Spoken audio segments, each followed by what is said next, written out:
Students, आज आपण शिकणार आहे अंकाची स्थानिक किंमत आणि दर्शनी किंमत म्हणजे काय आणि त्यावर कशा पद्धतीने प्रश्न विचारले जातात। तर आपण सुरुवातीला पाहूया स्थानिक किंमत। आपण इथे उदाहरण घेऊया 3745। या संख्येमध्ये आपल्याला जर 3 या अंकाची स्थानिक किंमत विचारली तर तो अंक कोणत्या स्थानावर आहे हे आपण पहिले पाहायचं। तर 3 हा अंक एकक, दशक, शतक आणि हजार स्थानावर आहे, म्हणून या 3 ची स्थानिक किंमत असणार आहे 3000। यामध्ये आपल्याला जर 4 या अंकाची स्थानिक किंमत विचारली तर तो कुठल्या स्थानावर आहे ते पाहूया। एकक, दशक, म्हणून 4 या अंकाची स्थानिक किंमत आहे 4 दशक म्हणजे 40। या पद्धतीने दिलेला अंक कुठल्या स्थानावर आहे यावरून आपण त्याची स्थानिक किंमत काढू शकतो। आता यानंतर दर्शनी किंमत जर विचारात घ्यायची म्हटलं तर दर्शनी किमतीमध्ये आपल्याला 5748 यामध्ये जर विचारलं तुम्हाला 7 ची स्थानिक किंमत किती, दर्शनी किंमत किती, तर ती असणार आहे 7। परंतु जर स्थानिक किंमत विचारलं तर ती असणार आहे, त्याचं स्थान शतकचं आहे, म्हणजे स्थानिक किंमत असणार आहे 700 ही त्याची स्थानिक किंमत आहे।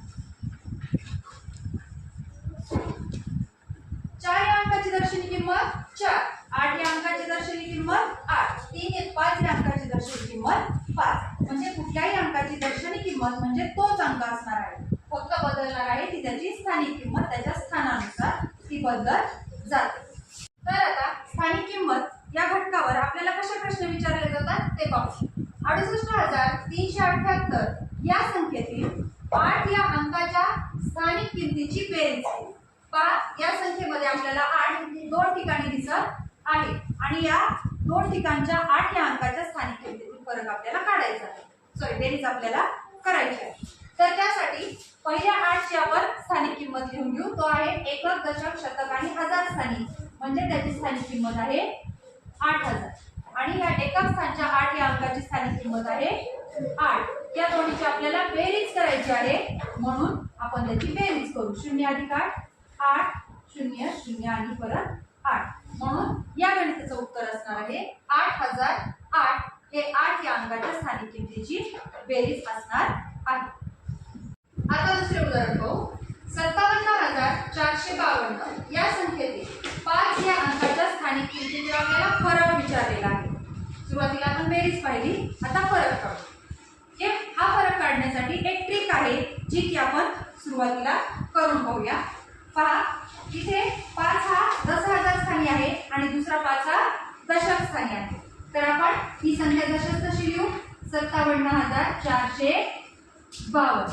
याच्यामध्ये आपल्याला 5 या अंकाची स्थानिक किंमत काढायची आहे, तर आपण 5 ला 9 ने गुणू। कुठलीही संख्या असो ज्या अंकाची आपल्याला स्थानिक किंमत काढायची तिला आपण 9 ने गुणायचं आहे।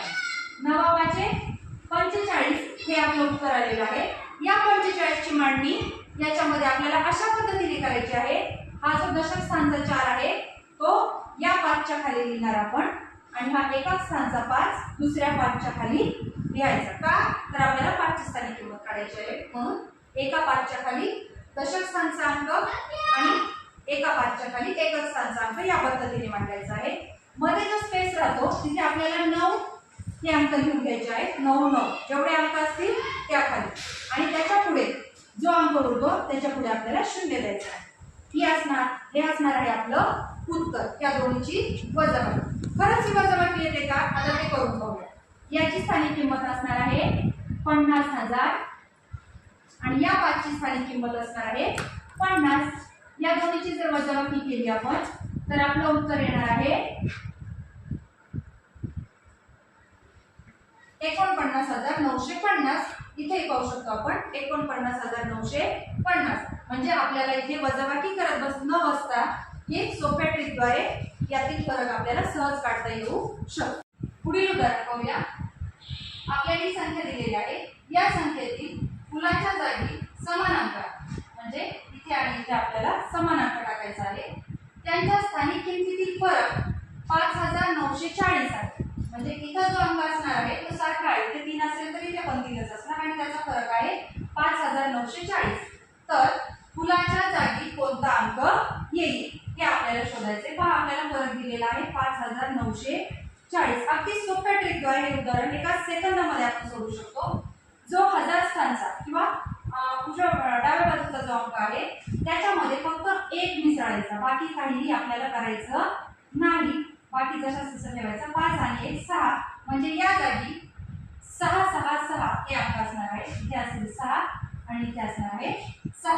बाकी काहीही करायचं नाही, फक्त 5 मध्ये 1 मिळवायचा, तर आपलं उत्तर येणार आहे 6. आता आपण याची पडताळणी करू. खरंच आपली वजाबाकी 6 टाकल्यावर तेवढी येते का? पहा, या 6 ची स्थानिक किंमत असणार आहे 6000 आणि या 6 ची स्थानिक किंमत असणार आहे 60. या दोन्हीचा फरक म्हणजे वजाबाकी आपण करू पाहू. 10 मधून 6 गेले 4, इथे 9 आणि इथे 5. तर आपली वजाबाकी अगदी बरोबर आलेली आहे 5940. म्हणजे फक्त या शेवटच्या अंकामध्ये 1 मिळवल्यानंतर आपल्याला समान अंक मिळणार आहे. पुढील उदाहरण पाहूया. 53497 या संख्येतील कोणत्या अंकाची स्थानिक किंमत व दर्शनी किंमत समान आहे? पहा, असा कुठल्याही संख्येतला एकच अंक असतो की ज्याची स्थानिक किंमत आणि दर्शनी किंमत समान असते. तो म्हणजे असतो एकक स्थानचा. 7 ची स्थानिक किंमत 7च आहे, कारण तो एकक स्थानी आहे, आणि दर्शनी किंमत तर प्रत्येक अंकाची तीच असते, जो की तो नंबर दिलेला असतो. म्हणून 7 या अंकाची स्थानिक किंमत आणि दर्शनी किंमत समान. पुढील उदाहरण आहे 77543 या संख्येतील अंकांची दर्शनी किंमतीची बेरीज किती? पहा, या संख्येमध्ये प्रत्येक अंकाची आपण दर्शनी किंमत लिहूया. या 7 ची दर्शनी किंमत 7 अधिक या 7 ची दर्शनी किंमत 7 अधिक 5 ची दर्शनी किंमत 5 4 आणि 3. प्रत्येक अंक हा त्याचा दर्शनी किंमत तोच असतो. म्हणून या सगळ्या संख्येची आपण बेरीज करू. 7 अधिक 7 14, 14 आणि 5 19, 19 आणि 4 23, 23 आणि 3 26. तर याचं उत्तर असणार आहे 26. फक्त दिलेल्या अंकाची आपल्याला बेरीज करायची आहे. आणि याच उदाहरणामध्ये जर आपल्याला विचारलं या संख्येतील अंकाची स्थानिक किंमतीची बेरीज किती, जर इथे स्थानिक किंमतीची बेरीज विचारलेली असेल तर ते आपण सोडवताना प्रत्येक अंकाची स्थानिक किंमत घेत बसण्याची गरज नाही. दिलेली संख्या म्हणजे त्याच्या स्थानिक किंमतीची बेरीज असते. कशी ती पाहू. या 7 ची स्थानिक किंमत आहे 70000, या 7 ची बेरीज आहे 7000, या 5 ची स्थानिक किंमत आहे 500, याची आहे 4 ची 40 अधिक 3. या सर्वांची जर बेरीज केली तर आपल्याला हीच संख्या मिळते 77543. म्हणून जेव्हा आपल्याला स्थानिक किंमतीची बेरीज विचारलेली असते तेव्हा बेरीज न करता दिलेली संख्याच आपण उत्तरात लिहायची असते, आणि जर दर्शनी किंमतीची बेरीज विचारली असेल तर त्यातल्या सगळ्या अंकांची बेरीज आपल्याला करायची असते. पुढील उदाहरण आहे 99999 या संख्येतील कोणत्या स्थानचा अंक पुसावा व त्या जागी 0 लिहावा म्हणजे तयार होणारी संख्या 900 ने कमी होईल. पहा, या संख्येमधला आपल्याला एक 9 पुसायचा आहे आणि त्याच्या जागी 0 लिहायचा आहे. पण ते लिहिल्यानंतर आपली तयार झालेली नवीन संख्या ही दिलेल्या संख्येपेक्षा 900 ने कमी झाली पाहिजे. मग ही 99999 ही संख्या 900 ने कमी होण्यासाठी आपल्याला कारण 900 हे शतक स्थानी असलेल्या 9 ची किंमत आहे, म्हणून आपल्याला शतक स्थानचा 9 पुसून त्या जागी 0 लिहावा लागेल. म्हणजे तयार झालेली ही संख्या या दिलेल्या संख्येपेक्षा 900 ने लहान असणार आहे. आपण त्याचा टॅली करून पाहू की खरंच 900 ही संख्या कमी झालेली आहे का. पहा, आपली नवीन तयार झालेली संख्या आहे 99099. याची जर आपण वजाबाकी केली तर ती येणार आहे 900. म्हणजे आपले उत्तर बरोबर आहे की शतक स्थानचं जर आपल्याला 900 उत्तर काढायचं असेल तर शतक स्थानचा 9 पासून 0 लिहावं लागेल. जर इथे आपल्याला 9000 उत्तर दिलेलं असतं तर आपल्याला 1000 स्थानच्या 9च्या जागेवर 0 लिहावं लागलं असतं. इथे 90000 असतं तर 10000 स्थानच्या 9च्या जागी आपल्याला 0 लिहावं लागलं असतं. जर फक्त 90 असतं तर दशक स्थानच्या 9च्या जागी 0 लिहावं लागलं असतं. या पद्धतीने आपण गणित सोडवू शकतो. म्हणजे या स्थानिक आणि दर्शनी किमतीवर आज कोणकोणत्या प्रकारची उदाहरणे आपल्याला येऊ शकतात आणि ती ट्रिकद्वारे सोप्या पद्धतीने कशी सोडवायची हे आपण आजच्या भागात शिकलेलो आहोत. धन्यवाद.